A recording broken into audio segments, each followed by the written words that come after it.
You are listening to the Archaeology Podcast Network. The APN is currently looking for network sponsors. Hear your company right here at the beginning of the show in over 60 episodes a month on 18 different shows and reach 70,000 subscribers. Contact the APN via Chris at archaeologypodcastnetwork.com. That's Chris at archaeologypodcastnetwork.com to sponsor the only archaeology education and outreach podcast network. Hello and welcome to the Archaeotech Podcast, episode 55. I'm your host, Chris Webster, with my co-host, Chris Sims. On today's show, we talk about headphones. Should you use them in the field? If you do, what should you look for? And we'll have a review of the Apple AirPods. Let's get to it. All right, welcome back to the Archaeotech Podcast. Chris, how's it going? Hey, it's going well. All right, good. Well, today we're going to talk about a pretty controversial topic in field archaeology, and that's headphones. Some people really don't care what you do. Some people are very opinionated about what you do and whether or not you should wear them and why. And there's pretty much a wide range of options. Chris, what's been your experience? Have you been on projects when you were allowed to wear headphones? And have you been on projects where they're like, no, not a chance, not even a little bit? I'd say most of my projects, you've been allowed to wear headphones. Mm-hmm. And I don't know if it's maybe more common in one region than another, but since I've spent, I'd say, most of my experience in CRM archaeology in the Southeast, those environments tend to lend to wearing headphones. You know, if you're on survey out in the woods or out in a grassy area, you know, people are rocking headphones on those kind of surveys. And on excavation projects, there tends to be one person with some kind of a portable stereo, right, set somewhere near the excavation unit, and you know, that's its own thing. But you know, there's a ton of arguments for and against headphones. You know, like I've also done plenty of like lab work and office work where you know, there's no problem with headphones. And in fact, like it's just good to wear headphones if you're in the lab. So yeah.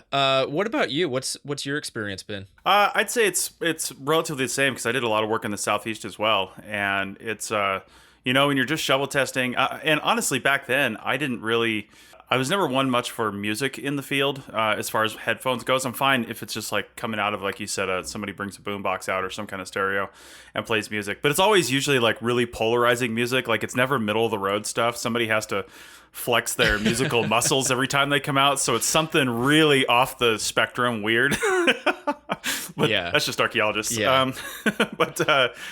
So I like headphones from that standpoint, and I have worn them when I was doing excavations in the Southeast for sure, because you're right, you're usually just working by yourself sometimes, and you know, you're excavating unit, maybe somebody's screening for you, but they're off at the screening pile, you're off at the digging, and you're not really interacting much. I don't think I've ever worn both earbuds in the field. Maybe I can think of a few times in Nevada where we were excavating where it was just a lot of us and I really wanted to tune out and focus. So I'd put in both earbuds because there wasn't a safety issue there. We weren't working around heavy equipment.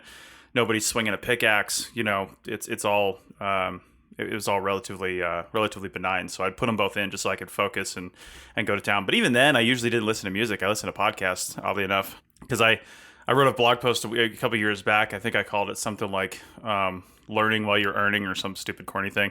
You know, it's like basically, hey, I've got all this time. Why not learn something and move on, whether you listen to audiobooks or podcasts or whatever. But Chris, you and I both had a circumstance where headphones just simply weren't allowed, and it's mostly for safety reasons. And that was when we worked on the China Lake project. Yeah. Because we not only had to be able to hear our coworkers, which were 30 meters away, which can be an issue. That can be overcome, but it is an issue. But that wasn't the only issue there. The other biggest issue was we had to be able to hear the unexploded ordnance technicians with us when they would say something like, you know, yell out, hey, I've got something here. Or, you know, there was a lot of pretty nasty rattlesnakes on that, and you want to be able to hear anything that's happening from that standpoint. So there was a lot of safety concerns around wearing headphones in that environment. So I agreed with that decision. I would hate to lose a crew member because they were blasting Mumford and Sons in their headphones and they ended up stepping on an unexploded bomb or something. Right, just dreaming about their after work kombucha, listening to Mumford and Sons. Yeah, I don't. That's never a good situation. No. I think that's the best point though, is safety first. And if there's a situation, even if your crew leader hasn't, explicitly said no headphones, you can put two and two together and kind of assess the safety aspects of headphones, and if you're in a situation like that where there's unexploded ordnance and you need to listen up for any warnings, or if there's any other sorts of hazards in the field, like back to the southeast, well, and even in the west too, there's snakes and stuff that can strike at you, and you got to listen for them.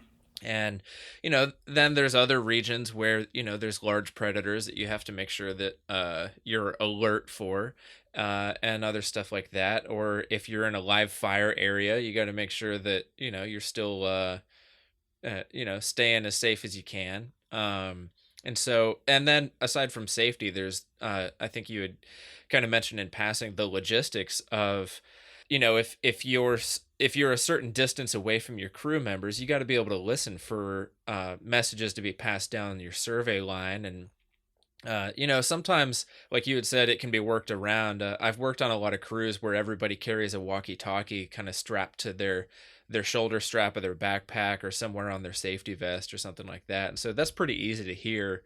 But yeah, so if you're going to go into listening into headphones, then, there's a whole bunch of options to choose from. So, if all is clear and you can listen to headphones, then, here we are today to talk about our favorite headphones. And I think you touched on it a little bit, Chris, but we should land on this pretty squarely, because you mentioned it in the show notes as well. Is alertness. That's the one big thing for me and that's what makes it tough to have a blanket headphone policy, and that's probably why most companies do. They'll say no headphones because while one person may be able to let's just say listen to audiobooks or podcasts or something that's not that doesn't have to be loud and have a good audio quality. It can just be kind of on in the background in one earbud or something like that.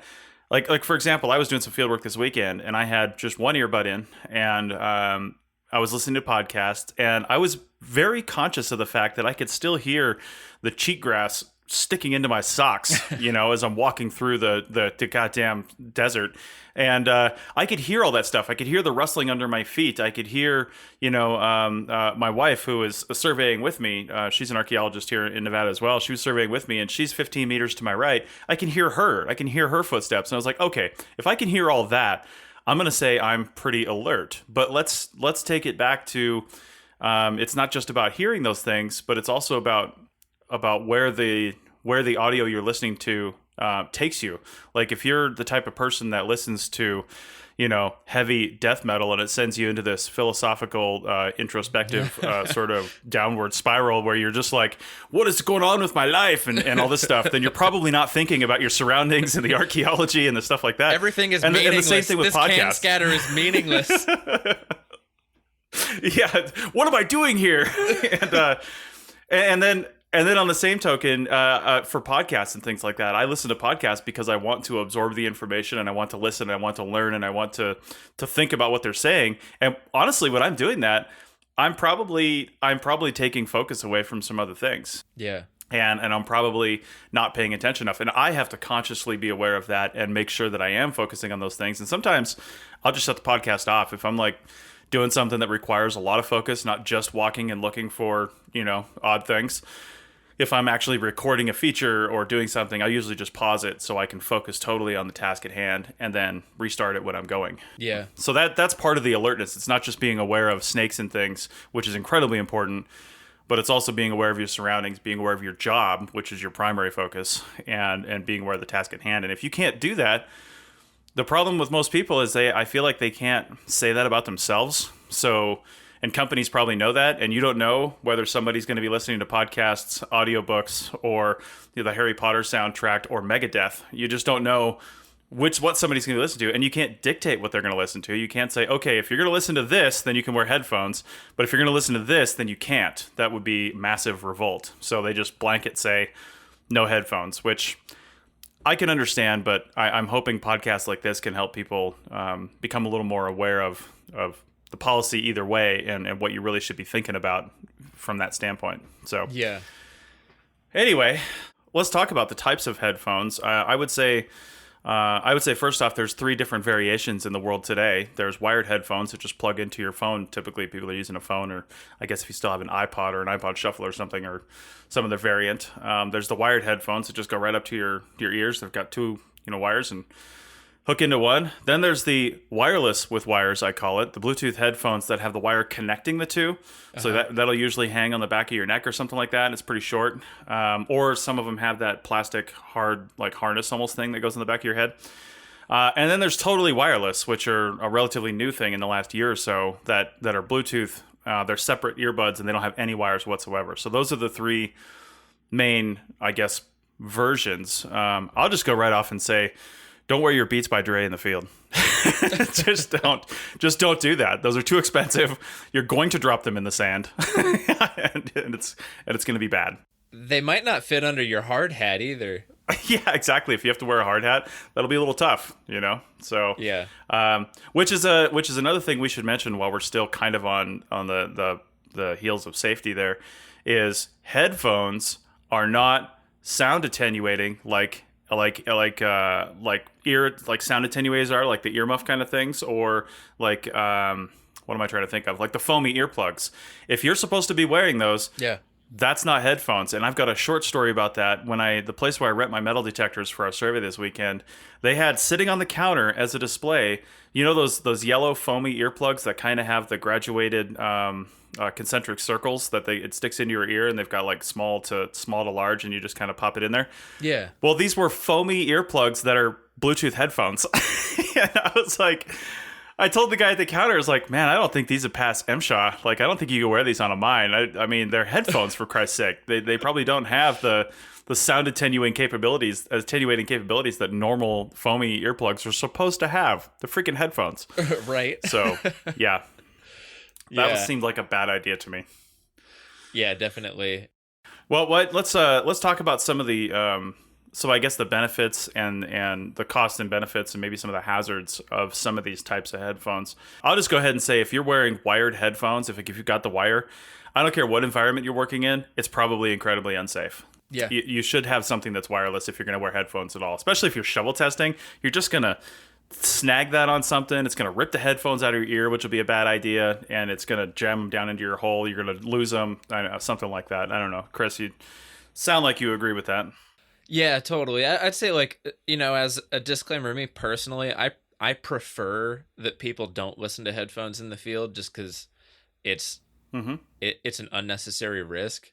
But yeah, if you're gonna listen to headphones, like, at least minimize your risks. And that's a really good point there with the wired headphones, is they're gonna get tangled on something, and if you need to be mobile, the last thing you need to be worrying about is fidgeting around with making sure that cable is tucked away, or if you run the cable under your shirt and into your whatever your listening device is in your pocket or whatever, you're constantly adjusting the cable as it slides down the collar of your shirt, stuff like that. So it's just like one less thing you need to be fidgeting with. So some kind of wireless or Bluetooth headphone is probably going to be the way to go if you're going to do that.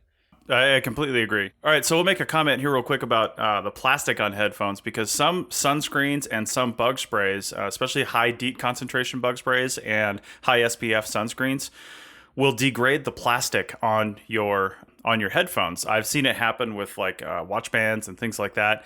And in fact, compasses, sunglasses, whatever, if you wear that stuff. So it's just basically a comment on look at the type of headphones you have. I think that if you have the solid plastic type one that goes in your ear, then that probably is okay, because I've used that before and that seems fine. But if you have the foamy type, or maybe the silicone earbud type, those tend to break down more with the heavy DEET and heavy sunscreen concentration. So maybe they're your winter headphones or something like that, although you should still wear sunscreen in the winter.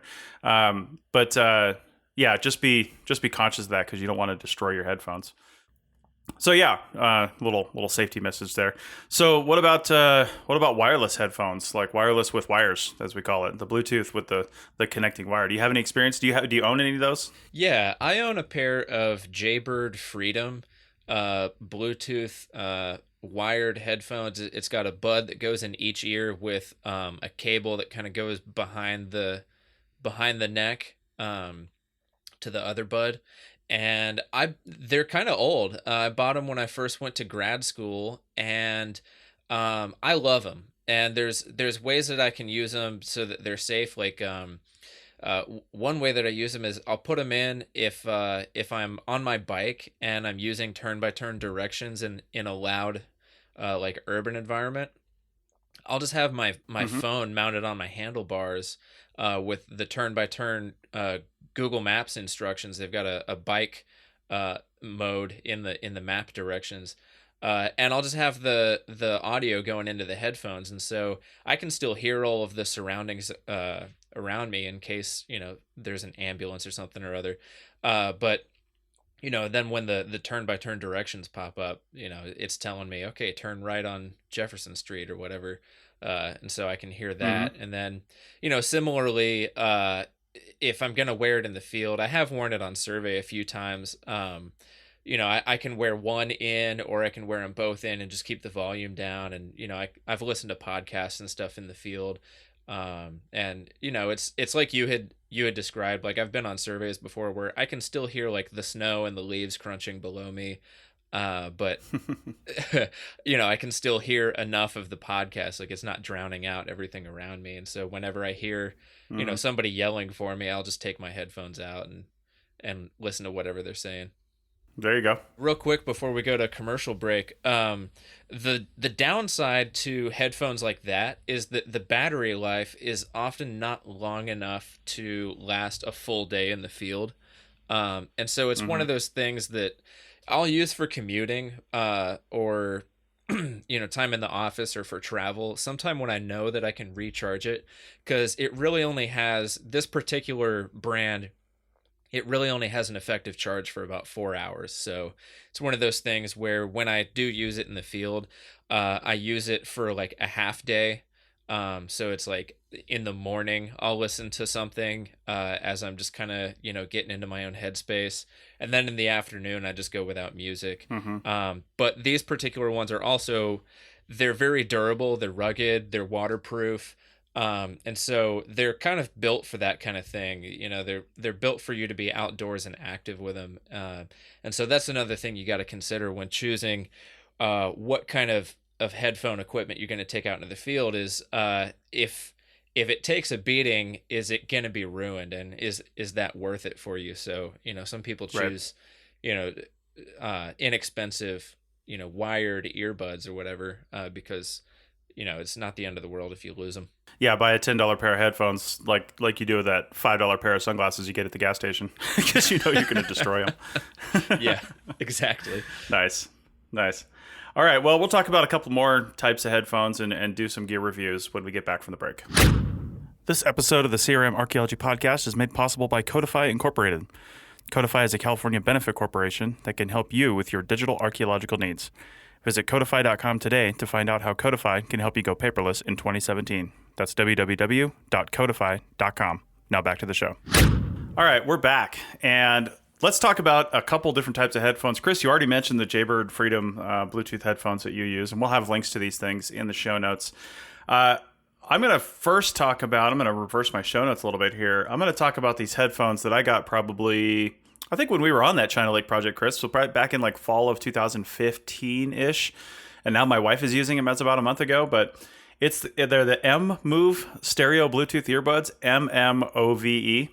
And I first saw them on a website called Stack Social, which has a lot of really good prices on actually pretty good tech. I was a little wary of these because they were it says $31.99. It also says they're sold out. Stack Social always has discounts, so it's got it's like Kohl's or something like that. It's like, this is actually $200, but we're going to sell it to you for $40. No, it's not actually cheap. But anyway, it says 34% off and $31.99. I'm pretty sure I got them for like $20. I don't think they were that expensive. They've got that flat kind of cord with them, with not the round one. The flat ones, the flat one that hooks in between the two, they don't twist up as much. I guess they don't like wrap around themselves as much, so they're nicer for field work and for working out and things like that.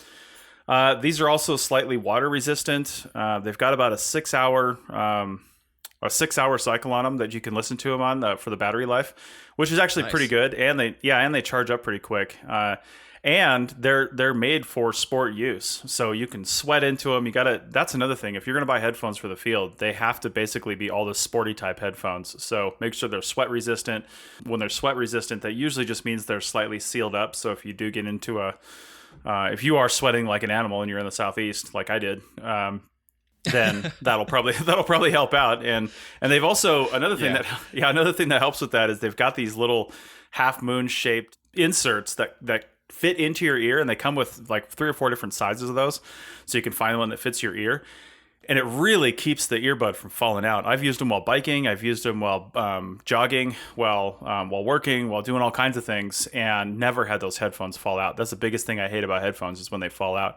And it's also got 3 buttons on them. One button turns it on and then also does the Bluetooth pairing. But that button also, if you have an iPhone, it will activate Siri. I'm not sure what it activates, if it activates the Google Voice thing, if you have a Google phone or some sort of Android phone. Then it's got a volume up and volume down. But if you hold the volume up button, it will skip to the next track.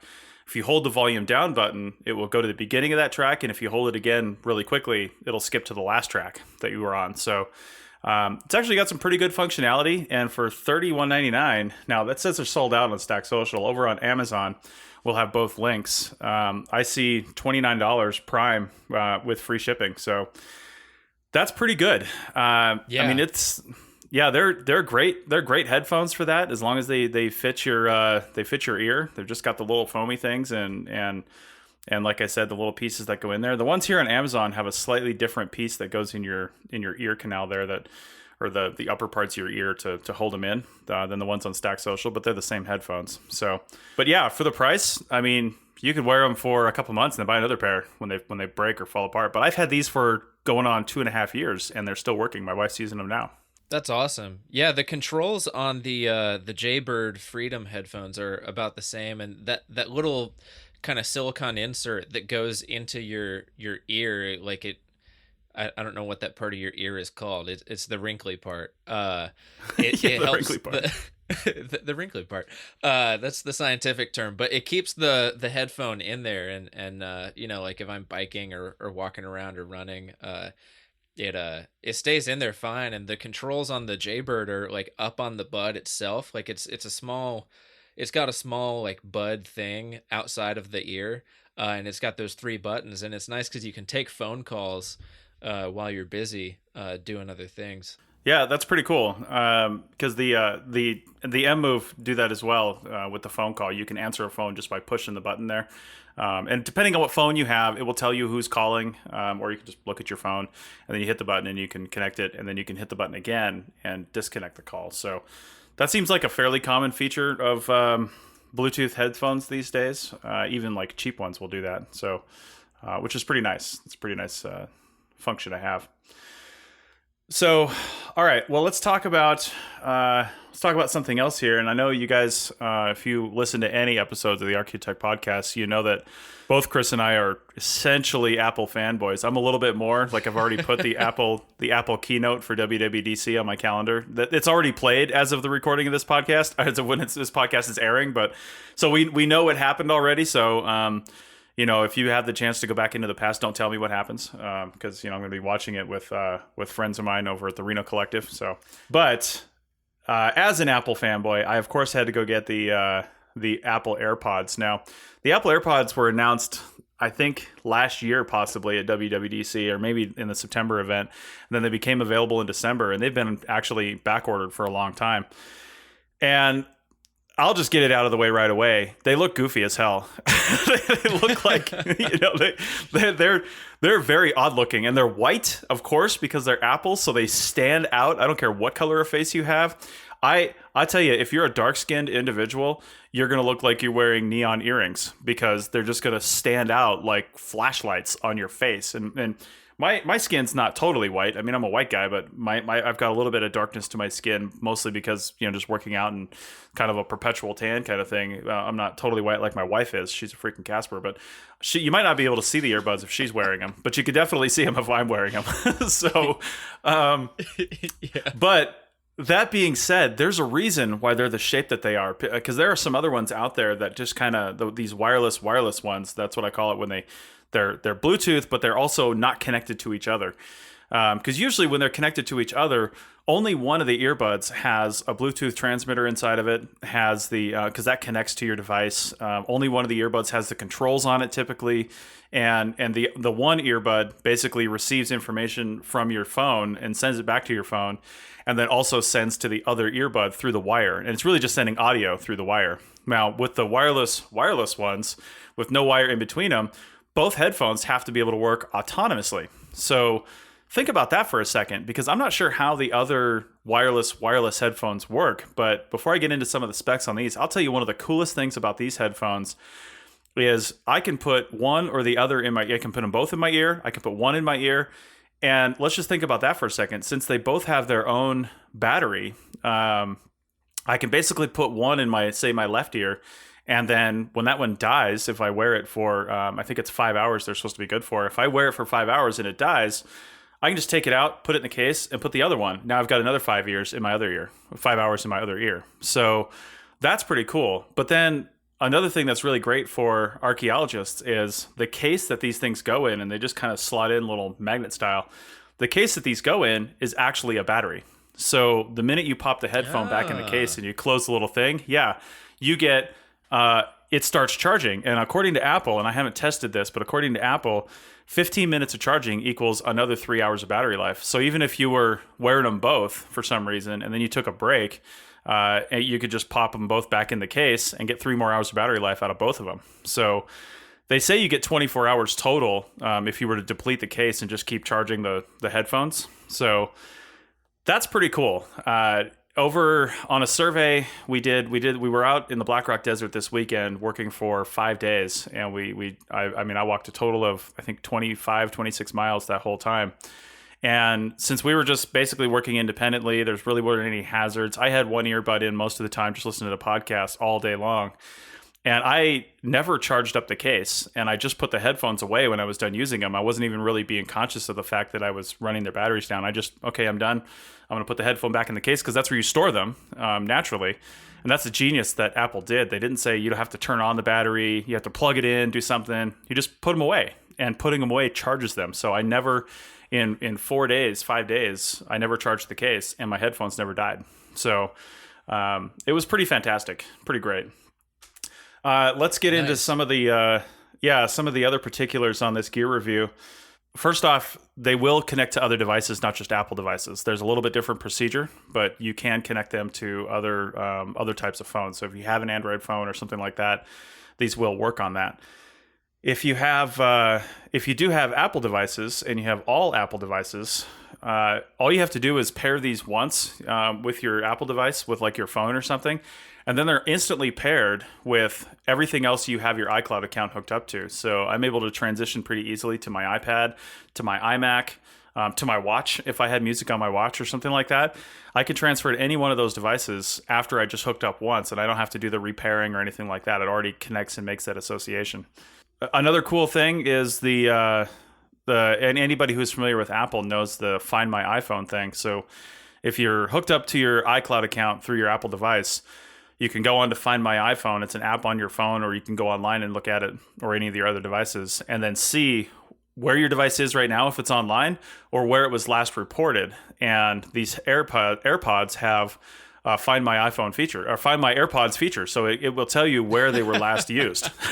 So, yeah. So I've got a question about that. So how easily did these things fall out? Because that was the big complaint before anybody had even tried these things, is They were like, oh yeah, well that's totally going to get lost the first time you ever put it in. Like, what do they stay in? Well, let me start by first saying Apple wasn't the first one to come up with totally wireless earbuds. So, of course, Apple's not the first to come up with a lot of stuff. They just try to make it better, and then they dominate the market with what they come out with. So I'll tell you, before I even went into the field, I went over the treadmill. I've gone on bike rides. I've had these for about a month now, and they have never fallen out. I went on Tuesday. I had to go back out into the field by myself, and I just, we had a GPS issue on Monday, so I came back. My wife went to work on Tuesday, and I just went back out into the field Tuesday morning, and I had to go 5 miles out this one section where I was recording points the whole way. And then it was basically on the way back, stick the GPS in a little pouch, the Trimble in the pouch, turn it on, and record the line on the way back. And it was 5 miles out and then 5 miles back. So it was a 10-mile death march that I did by myself out there. And I had an earbud in the entire time. I switched at 5 miles just because, I don't know, just because I wanted to conserve the battery life or something like that. But it didn't die in that amount of time. I just switched it just because. And I'll tell you what, I have never had a more comfortable earbud experience in my life. They're not as comfortable as like over-the-ear headphones, but you wouldn't wear those out in the field anyway. But I didn't even know they were there. Like, I forgot completely they were there. They never fell out. I never had to adjust them. All the headphones I've ever had, I'm always reaching up every once in a while to readjust or to move them. The silicone-based ones, they'll tend to make my ear a little itchy. I think I'm partially allergic to those, especially when you start to sweat or something like that. I've been on the treadmill with these things, never had to adjust them, and I'm not a small guy. When I'm on the treadmill, it's earth-shattering, literally. Like, things around me are shaking. It's just not a good situation. And these things are just rock solid. And I wouldn't think they are because they're a hard plastic, but they just fit into your ear so well that, and they're made to be one size fits all, because if you got bigger ears, you just stick them in farther. Now, if you have really tiny ears, it could be a problem. They might not stick in far enough. I don't know. My ears are I guess an average size, and they fit in pretty well. And I never had a single problem. So, I haven't had one fall out yet. Yeah, it's been really great. I've really liked it.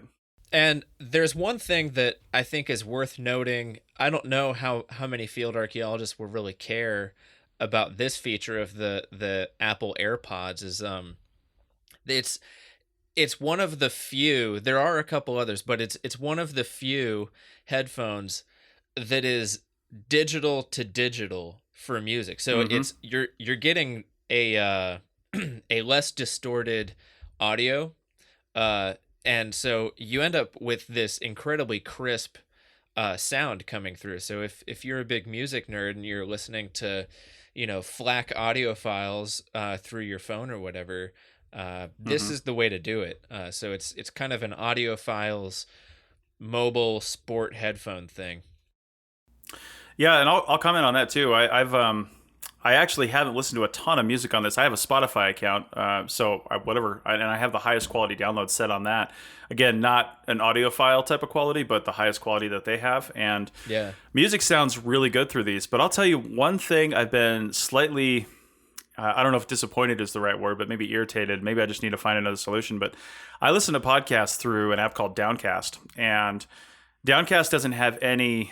They have some kind of like equalizer settings that you can set, but not really good. And I've noticed that most of the podcasts I listen to have kind of they're a little bit over-bassed. They're almost, I wouldn't say muffled, but they're a little bit like, I wish I could tweak this a little bit. The music sounds phenomenal, but the audio podcast, including some of the ones from the APN, I wish I could just turn up the treble a little bit. And I've never really said that about a podcast, because usually they're too tinny to begin with, or they're too harsh on your ears. But these, and I know it's just the earbuds, because they're podcasts I listen to all the time. And when I listen to them with other headphones, I don't get that. But when I listen to them with these, I get that for some reason. And I'm not really sure why. I don't know what the deal is there.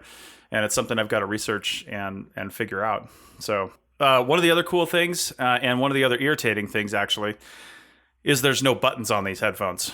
So each one of them can operate independently. If you've got them both in, you can set this up on your phone if you have an iPhone. I'm not sure how the settings work if you have an Android phone, but if you have an iPhone, you go into your Bluetooth settings, you click on the little information icon there to go into the headphones, and you can adjust. The only function you can do on these headphones is a double tap. So if you double tap on either of the earbuds, anywhere on the earbud, I'm not sure if it's accelerometer based or if it's actually feeling your finger.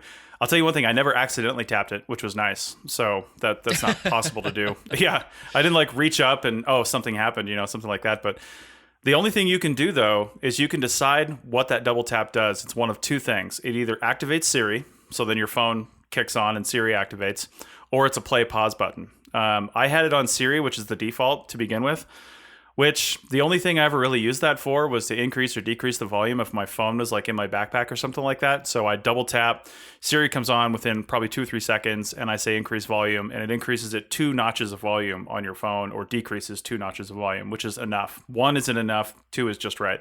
Nice. But I found that most of what I wanted was to pause the damn thing and not take my headphones out, because that's another feature.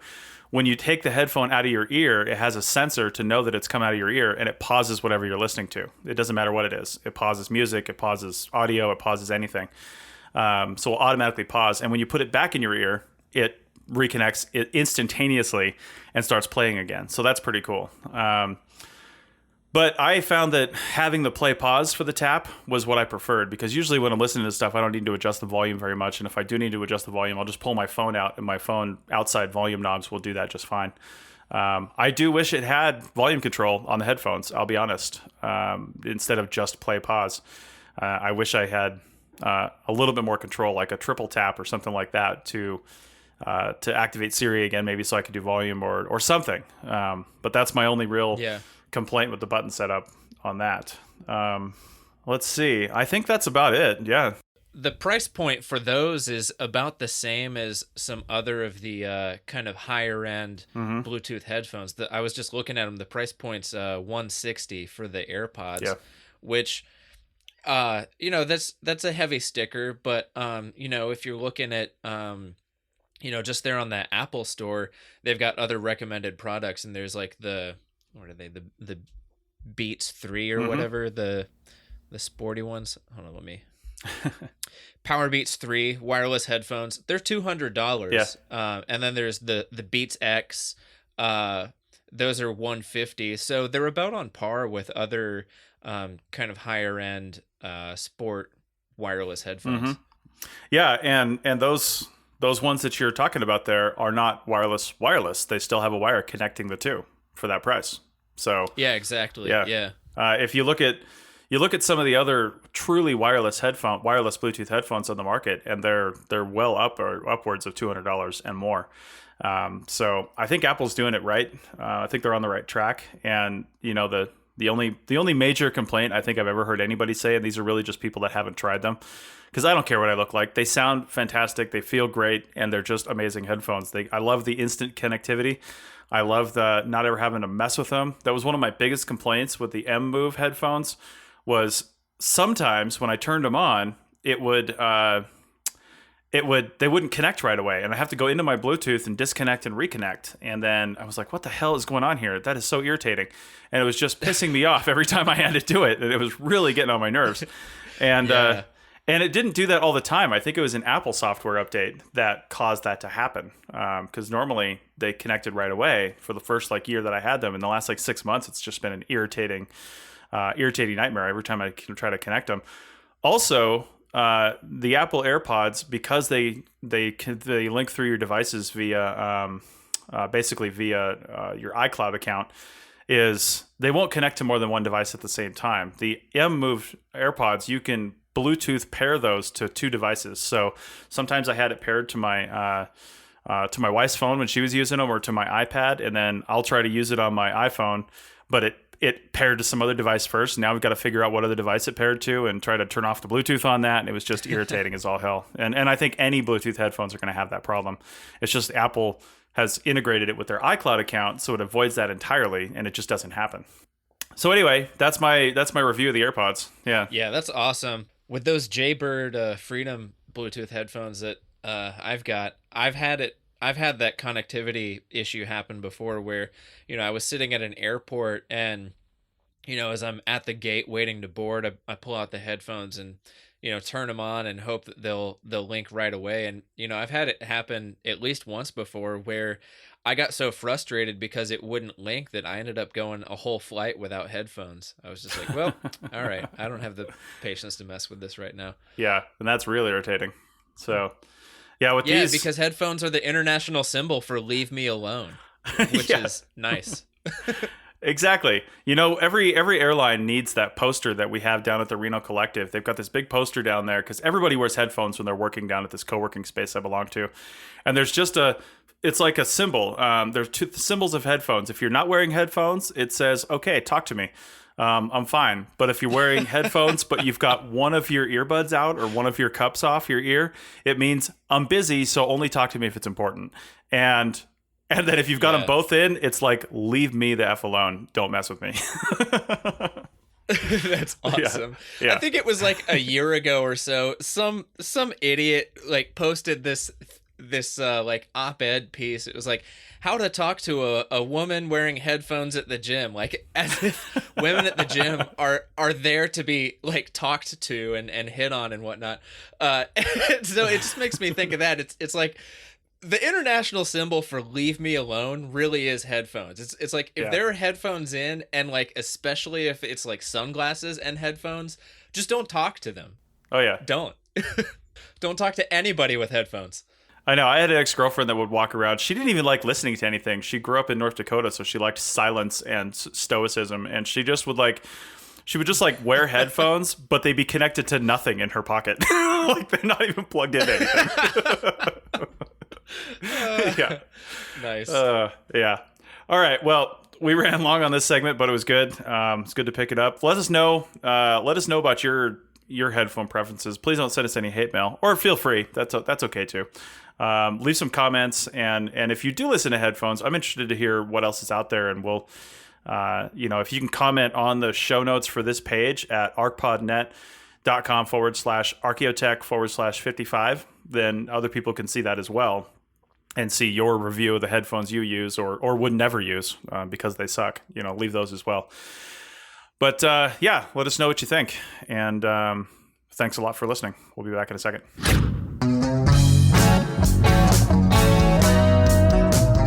Hey, podcast fans, check out the Arc 365 podcast at www.arcpodnet.com/Arc365. That's ARCH365 for your daily dose of archaeology. Each episode is less than 15 minutes long, and we have some great guests recording about awesome archaeology. We also try to throw in some definitions and basic archaeological information.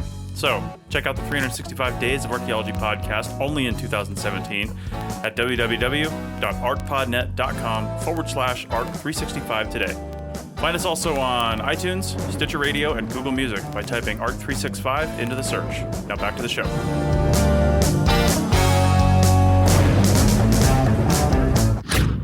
Okay, and we're back. And so for the final segment, it's the app of the day segment. I'm not going to talk about an app per se. I'm going to talk about widgets. And this is something that for the Apple iOS, I think it's like iOS 10 and later, and then also on the Google devices, they have widgets as well. It's just a nice like kind of pop-up dashboard thing, and you can customize it really easily. If you're on an Apple device, you can swipe all the way to the left to find it, or you can do it from the lock screen, just swiping to the left from the lock screen, and get into really whatever you set it for. So for example, I've got Strava set up there. I've got my calendars, and then I also have weather, and I've got Weather Underground, and what even is this thing? I've got a weather radar thing on there too, so I can see if storms are rolling in on me if I'm outside. And then I've also got the Google Maps has a couple really neat widget features where one will, no matter where you are, it will find nearby public transit.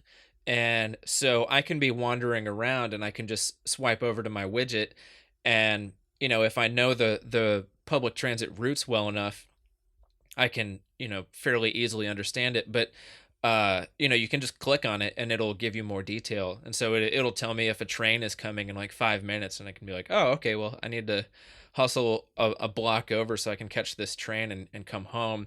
And then it's also got, people who you contact most frequently. You can do find your friends. I've got REI sends me the deals of the day. So it's trying to get me to buy some women's waterproof hiking boots right now. I'm good on that front, but Yeah, it's nice. It's a good thing to set up. And so, with these Bluetooth headphones, some of them have their own little customizable equalizer app that come with them. So I'm sure you could set that up in there too. But it's a really great way to customize your phone so that you can be really quick on the fly with some things. And so I figured it would be a good thing to mention that as we're talking about, headphones and things that help us with mobility. Yeah, for sure. Widgets are great. I use widgets all the time. I know on my iPhone, I can just swipe right from the lock screen actually, and get to some of the widgets, including some of the ones that require you to do something complicated or secure related. Will have you put in your thumbprint, or your fingerprint, or your passcode, or whatever. Like for example, if my August door lock doesn't unlock automatically when I get out of the elevator to my condo for some reason, I just pull it up because they can usually hear it unlock the minute I get out of the elevator because our door is just right down the hall. But if I don't hear it, then I know something's going crazy with it, some geolocating thing. So I'll just bust open the widget, hit the button, and then unlock my door. And I don't have to get into the phone, search for the app, Nice. do all that stuff. And like you said, Chris, having things like weather and other information on there that you want just a quick access. Let me just take a look at this real fast. It's usually pretty quick on the update, and you can drop anything you want in there. Battery life for devices, all kinds of stuff. So it's pretty cool. Yeah, I like it. Okay, I'm just going to talk about for my app. We've talked about extensively about this before, but the Downcast app is what I'm going to talk about, and that works on iPhone, iPod. It's all Apple devices. It works on everything but the Apple TV, which I'm hoping they come to later. So it's an Apple application for watching basically RSS feeds type things. Usually podcasts, video podcasts, things like that are what it's designed for. But the nice thing about the Downcast app is it's actually just a player for all kinds of things. So if you have another file on your device and you don't know what to open it in, like somebody emails you something and you're on your device and you're like, oh crap, what do I open this in? I'm on my iPhone and it's a video, like a video file or something. You're like, I don't even know what to do with this. Just long press on it. Downcast will be one of the things that will pop up as an option, and you could just watch it in the Downcast app. The nice thing about doing that, as opposed to say some other thing like in iTunes or something like that, is all of Downcast's functionality comes into play when you do that, which means you can speed it up to 3 times the normal speed, including video. You can slow it down. You can add it to a playlist. You can do whatever you want. You can share it out to your social networks. You can do all kinds of different things that you can't do just from like mail or wherever you found that file or something like that. So I figured since we were talking about headphones, I would just talk about something audio related. So that's why I'm bringing Downcast up again, because I just I love it. They've increased their functionality. Their iCloud sharing is pretty great now. You can basically connect to your devices via iCloud. So if I'm listening to a podcast or watching a video on my phone and I set that down and I want to pick it back up on my iPad, I just turn on Downcast and it's at the same location. It's right there, and I could just keep on watching right on my iPad seamlessly. So that's why I'm waiting for them to come out with an Apple TV version so I can do the video podcast on Apple TV. And I usually listen to audio stuff just on my earbuds on my phone. So it's I don't mingle the two accounts. I actually have 2 Downcast accounts because of that. Because that was before I had the 256 gigabyte iPhone, because I didn't want all those huge video podcasts downloading to my iPhone because I wasn't watching them on there anyway. But who knows? It's too late to switch now. But anyway, so that's pretty cool. And Downcast actually has an Apple Watch app as well, which it's a little clunky for navigating the application, for searching for something to listen to that you already have downloaded. But it's pretty good for controlling what you're already listening to. So that's another thing with the AirPods. If you have something like a watch or something like that, like a smartwatch that has control over those things, you regain your audio control, your volume control, your skip functionality, all those functionality you might be missing with buttons on your headphones. No matter what headphones you get, you gain that functionality back by having it right on your wrist. So that's pretty much it for me. Kind of a short app of the day segment. Chris, remind everybody, what do you listen to? What do you listen to podcasts on? You have an iPhone, right? Yeah, I just used the native podcast app, and when I forget which episode it was where we reviewed these things. Yeah. The only reason I still use it is because I'm just too lazy to I hear you. set up another podcast app. But Yeah, that's just what I do. Okay, sweet. Well, I don't care what you guys use to listen to podcasts on, as long as you're subscribed to all the ArcPodNet podcasts out there. So I'll make one last pitch. I'll make one last pitch here. Go check out the Arc 365 podcast, especially now. Especially now and 2-3 weeks ago when we're actually recording this from when you're listening to it. We've had some really good guest posts on there about doing some experimental archaeology, some conflict archaeology, some other stuff from Dr. Doug Scott. Dr. Ken Fader has been doing, I've got it scheduled every 4 days. He does a chapter from his Ancient America 50 Sites book. And it's just some really good stuff. Don't listen to the ones I do because those suck. They're just filler. No, I'm just kidding. And if you've got any content, if you're listening to this and you are an archaeologist and you want to submit something about your favorite site or project or something like that, as long as it's not confidential client information, anything like that, let me know. And I can walk you through it, or you can just give me something to read, and it can only be 3-4 minutes long. That's fine. But let's tell the public about these things, and let's get that information out there and do our duty to the resources and put that education and outreach out there. So yeah, and Ken Fader is such a great speaker too, so his episodes are really entertaining. Yeah, he's always got some fantastic story or something like that. It's just really good. So okay, well, with that, I think we'll call it. And again, if you have any suggestions for future episodes or things you want us to cover or apps you want us to cover, let us know. You can send me an email at chris@archaeologypodcastnetwork.com or use the contact form on the website or social media. We're all over the place. Contact Chris as well. You can get both of us on Twitter. Chris is at GoDigAHole on Twitter. And we're all over the internet. So find us, and we'll see you in the field. Thanks. Thanks.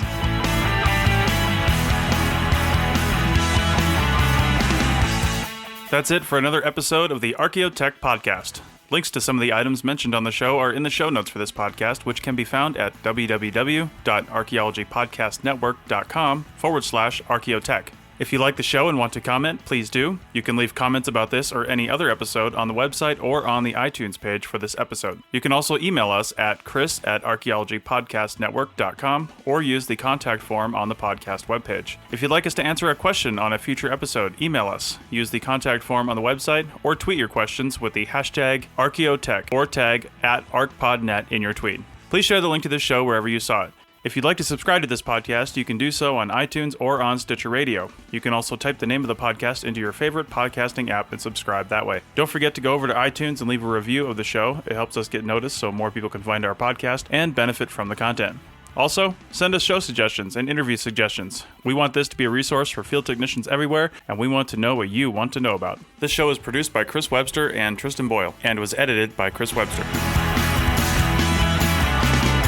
This has been a presentation of the Archaeology Podcast Network. Visit us on the web for show notes and other podcasts at www.archaeologypodcastnetwork.com. Contact us at chris@archaeologypodcastnetwork.com.